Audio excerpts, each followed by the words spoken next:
poverty when they should have been rich. Tonight, families of black farmers in Chambers County are rallying together in hopes of taking back the land they say was stolen from them more than a century ago. This is a fight that has been going on for decades. Dozens of descendants of black farmers in Chambers County gathered in front of Anahuac oil field, land that once belonged to their ancestors and they say should be theirs. Lord, we ask you to walk with us as we're on this journey. Catherine Banks, a descendant of William Godfrey, says her grandfather signed a portion of his land over to her family. However, Banks believes county officials found fault in what he wrote on the deed, so they didn't honor it. The same county official that notarized their signature notarized the X.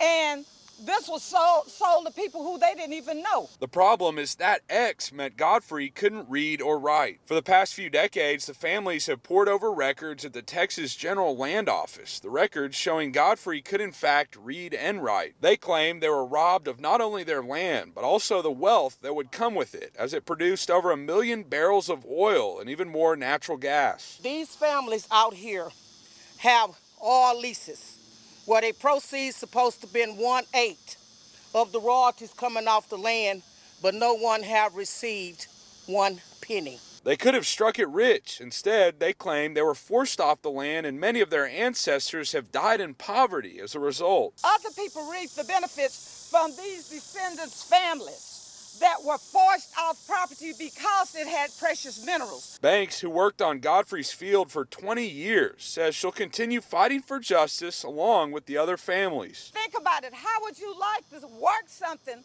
that you supposedly own but was taken from you, and you watch others get rich from it? We reached out to the Texas General Land Office to find out where things stand in the family's efforts to get their land back, but have not heard back.